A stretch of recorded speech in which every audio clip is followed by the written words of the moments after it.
قصتنا اليوم يا سادة هي قصة أغرب من الخيال. قصة لسبب تافه راح ضحيته شاب زي الورد، محمد ابن المنيب. راح ضحية حزام البنطلون. حزام ايه وبنطلون ايه؟ ايه القصة يا ابو زياد وايه الحكاية؟ نصلي على اشرف الخلق اجمعين سيدنا محمد صلى الله عليه وسلم. بسم الله الرحمن الرحيم. بتبدأ قصتنا بمحمد عشان خاطر حزام البنطلون راح الضحية يوم فرحه. انت بتتكلم بجد؟ ايوه. بدأت القصة ببلاغ جه لرئيس مباحث المنيب بيفيد بوفاة شخص وإصابة آخر على يد مجموعة من البلطجية في الطريق العام. بالفعل انتقلت الجهات الأمنية والأجهزة الأمنية إلى مكان الحادث، وبالفعل اتصلوا بالإسعاف وأخذوا الاثنين وودوهم المستشفى، لكن للأسف كان محمد توفى. مين محمد؟ كل ده هنحكيه دلوقتي. وصديقه توفى ب 19 طعنة، 19 طعنة وذبح وشق في البطن. أما صديقه فأخذ 3 طعنات وشوية جروح سطحية، حالته متدهورة لكنه عايش. أما محمد فكان البقاء لله. إيه قصة محمد وبدأ إزاي ومش إزاي؟ أحكي لكم القصة. عريس يوم فرحه كان بيحب بنت عمه وبيحلم باليوم اللي ربنا يجمعهم على بعض فيه. بالفعل جه اليوم الموعود وكانت حنته قبلها بيوم. عمل الحنة وكل حاجة زي الفل وكل الدنيا تمام. صباح الصبح راح علشان يعمل يودي عروسته للكوافير. ودى عروسته للكوافير بالفعل ورجع اتغدى وخلاص قايم علشان يلبس بدلة العريس اللي هيلبسها ويقضي أجمل ليلة في حياته، ليلة العمر، ليلة دخلته. لكن وهو بيلبس أو ما بدأ يلبس اكتشف حاجة بسيطة ما كانش عامل حسابها أو كان نسيها، إن البنطلون محتاج حزام. شفت الأقدار؟ البنطلون محتاج حزام. يعمل إيه؟ يا عم محمد طب اتصرف، حد يديك واحد يستلف واحد. لا، محمد حب ان هو يروح يشتري حزام علشان يلبسه، حزام يمشي مع البنطلون ويكون الستايل بتاعه مظبوط. بالفعل خرج محمد بسرعة وطلع ركب ونده صاحبه عنده دراجة بخارية موتوسيكل يعني، ركب وراه وطلعوا على طول سريع لمنطقة جنبيهم كده فيها محلات أحذية وحاجات من ديت عشان يشتري الحزام الجلد. لكن من سرعة صديقه، طبعا صديقه اللي سايق، من سرعة صديقه كان في هناك 3 أشخاص راكبين موتوسيكل.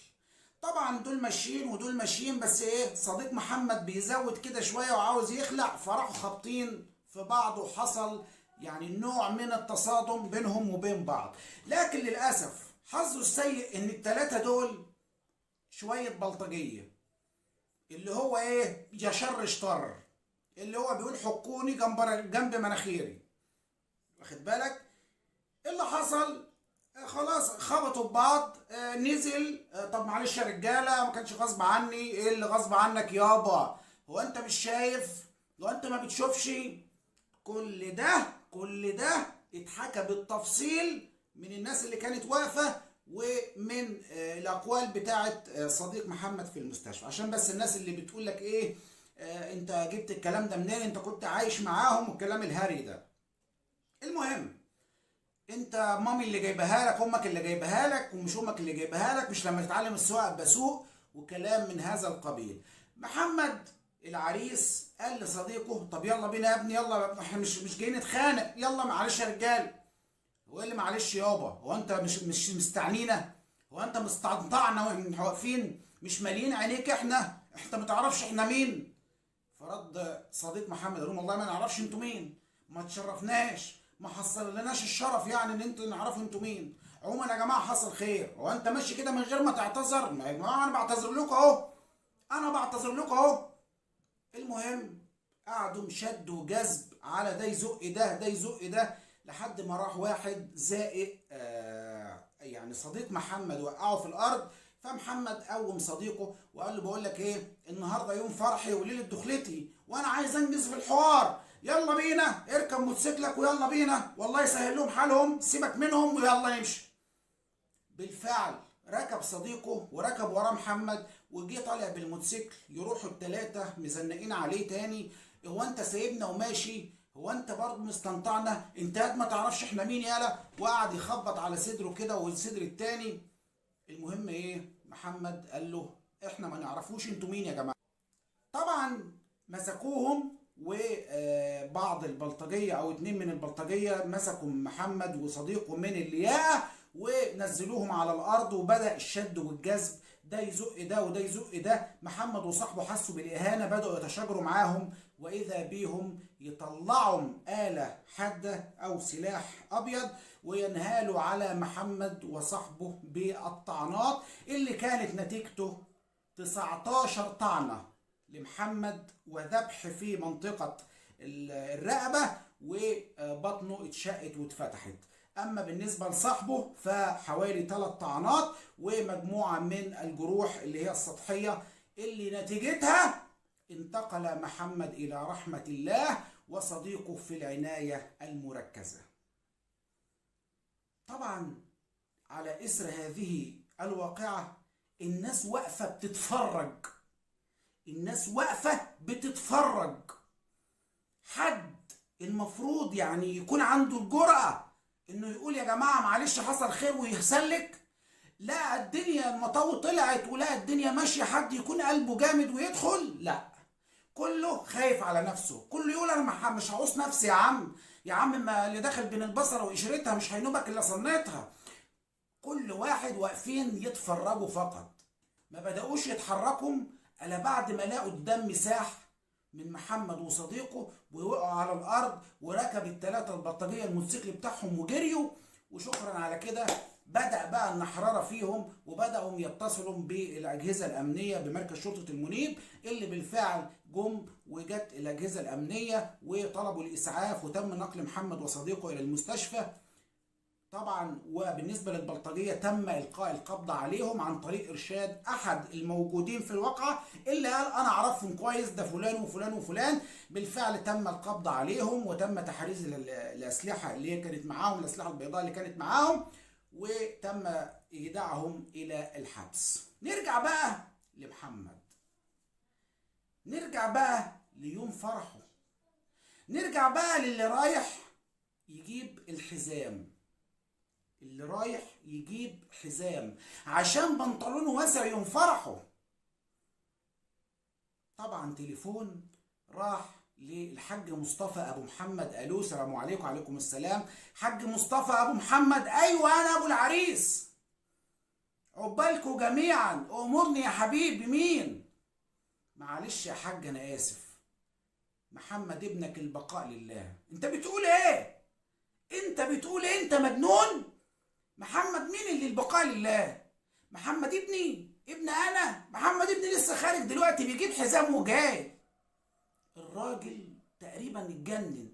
انت بتتكلم في ايه؟ انت بتتكلم في ايه؟ طبعا الحزن، الفرح تحول لحزن، اللمض الالوان بتاعت الفرح اتحولت للمض بيضة.